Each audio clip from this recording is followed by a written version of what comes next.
Oi, pessoal, muita paz para nós. Vamos prosseguir nos nossos estudos de todas as segundas-feiras. Hoje o nosso estudo é o 78. Nós vamos falar sobre a parábola do semeador. Hoje e provavelmente mais uns 3 estudos, talvez a gente ainda fique trabalhando a ideia das parábolas, né?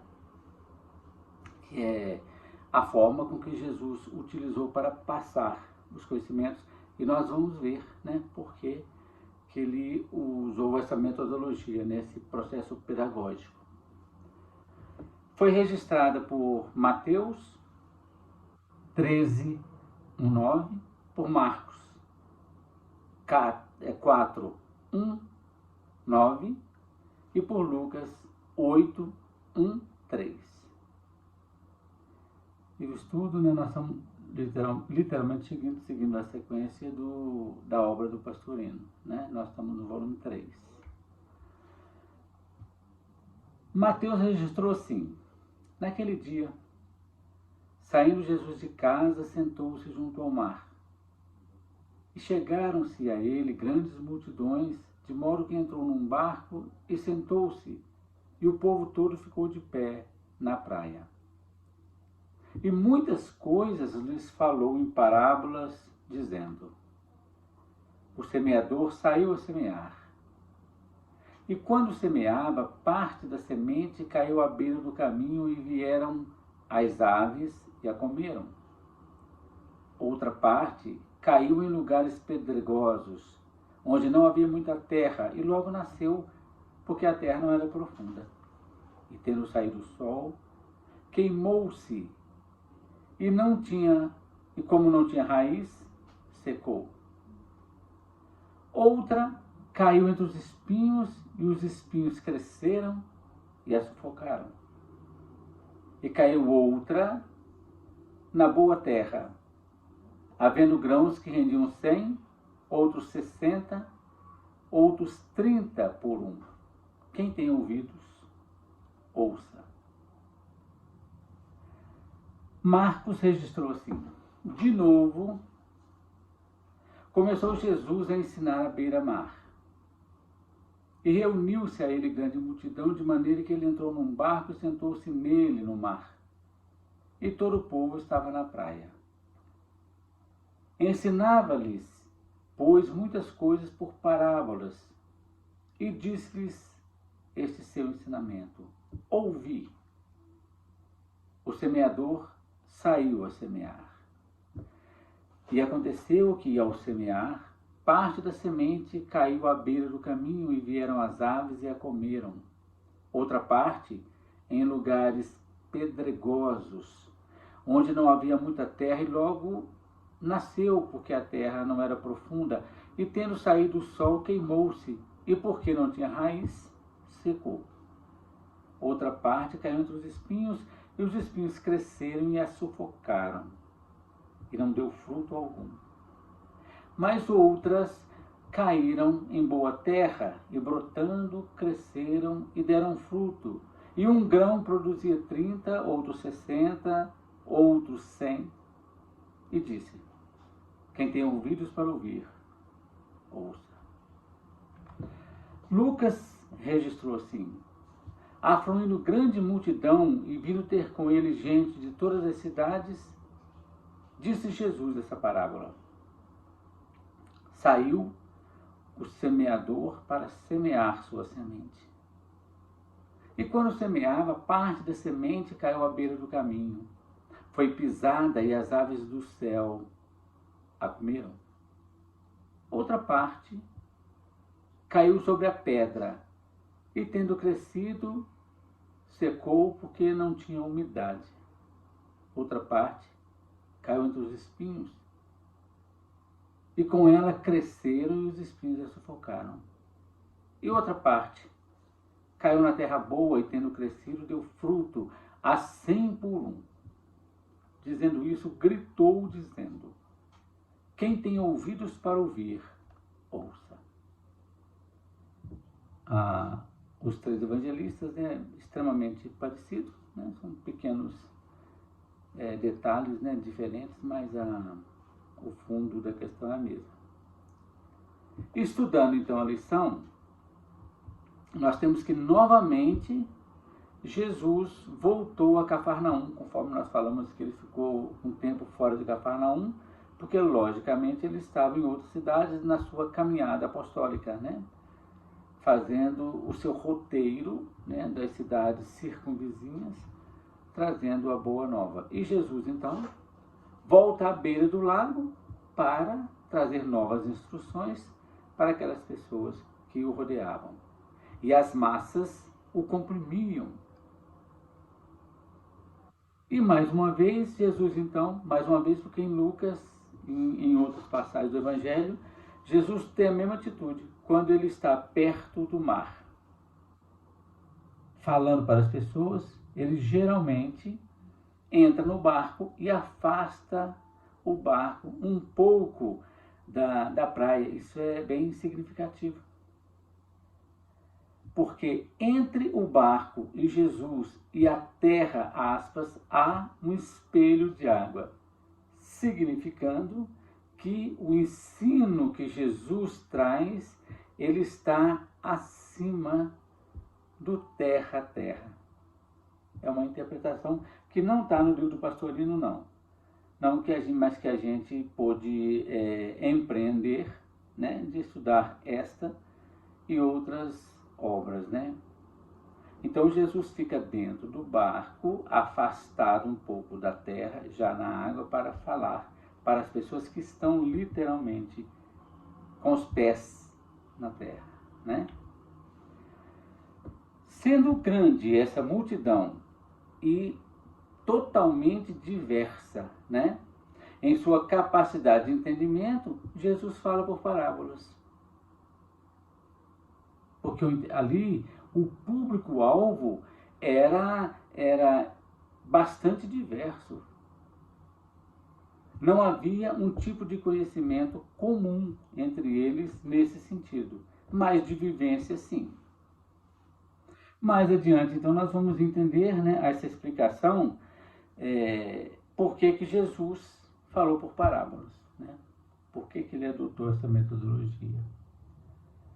As parábolas, então, elas são calcadas, vamos dizer assim, de modo geral, em fatos e situações conhecidas pelos ouvintes, embora as pessoas fossem todas diferentes, né? Pescadores, dona de casa, pequenos comerciantes, né?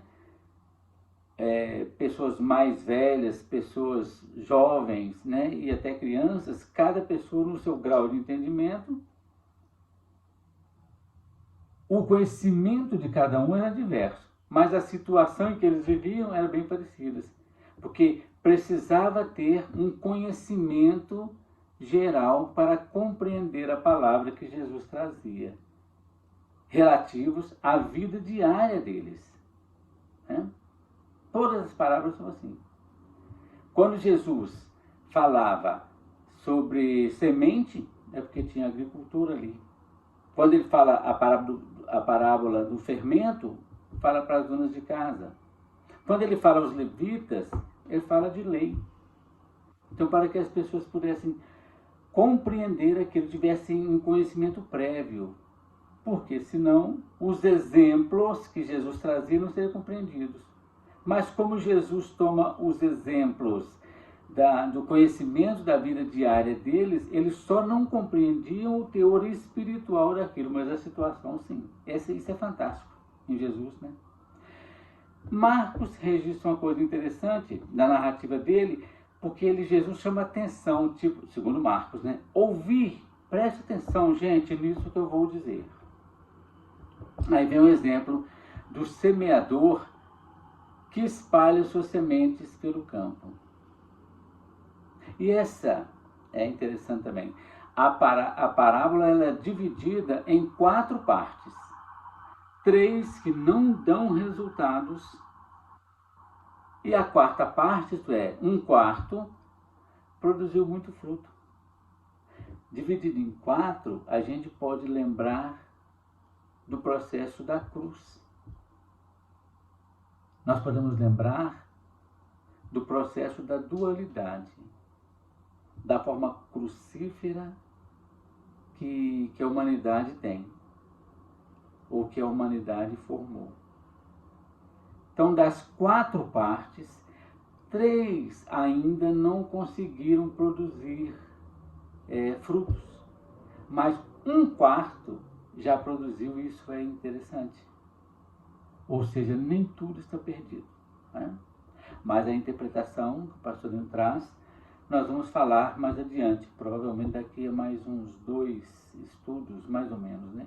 Essa 4ª parte, então, aí só ela produziu, mas ela produziu muito. Bem bacana isso, né?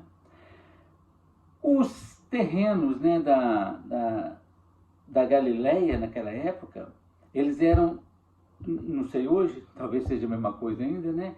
Eram montanhosos e pedregosos, com muitos atalhos batidos, com muitos espinheiros, cardos, né? Aquela planta com as folhas espessas, né? E com muitos espinhos, com muito trecho de rocha, pedra rasa, isto é, o solo era bastante, quando tinha solo, era bastante fino.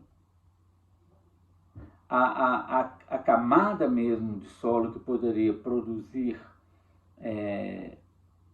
bons frutos, que a semente pudesse se fortalecer, se estabelecer ali, era muito pouco. Além de ser pouco em quantidade, era pouco em profundidade, né? Todo mundo sabia disso. Então, quando Jesus toma essa região pedregosa, cheia de espinhos, cheia de cardos, nós vamos entender mais adiante que é o íntimo de cada um de nós, né?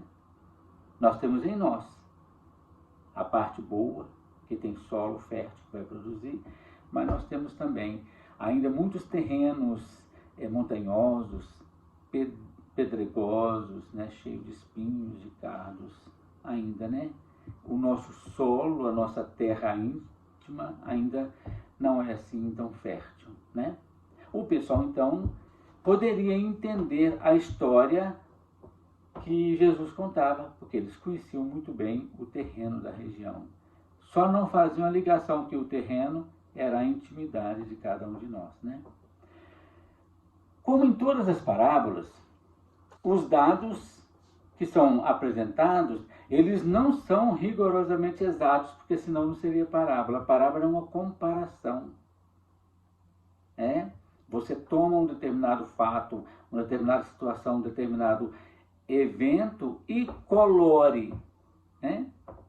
A realidade pode ser bastante aumentada, né, exagerada, ou então bastante diminuída, para que as pessoas pudessem entender de acordo com o grau de conhecimento, da capacidade de conhecimento de cada um. Isso é fantástico, porque Jesus então trouxe o seu evangelho, que é uma grande parábola. Tudo ali é parábola em relação ao reino dos céus. Jesus veio com o objetivo de implantar o reino dos céus na terra. E como é que ele ia falar? Como ele falou muito bem para Nicodemos: ô Nicodemos, se você não entende das coisas da matéria, como é que você vai entender as coisas do céu? É mais ou menos isso.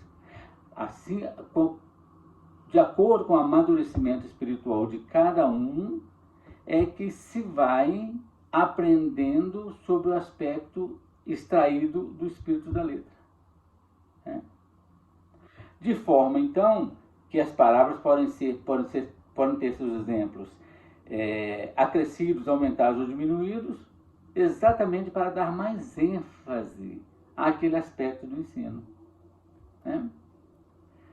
Por exemplo, nenhum campo, talvez na Terra, não só na Palestina, vai produzir 100 por 1. Dificilmente. Eu vou dar um exemplo aqui. Dificilmente 1 grão de milho vai dar 100 espigas, de modo geral. Por exemplo, assim. O rendimento normal das sementes vai de 4 a 10 por 1 ou raramente chega a um resultado ótimo de 10 a 20 por 1. Né? A gente sabe, por exemplo, que uma mangueira produz muito, um abacateiro produz muito. Mas no caso da semente em questão, a produção não passaria de, talvez, quando tinha um resultado muito bom, era em torno de 20, de 10 a 20, né, por 1. E também o fato de 3/4 serem lançadas, 3/4 das sementes serem lançadas no terreno improdutivo, olha que interessante. Isso demonstraria, se o agricultor, o semeador, lança semente em qualquer terreno, ele não é competente. Não é assim? Então, a parábola precisa ser compreendida nessa questão.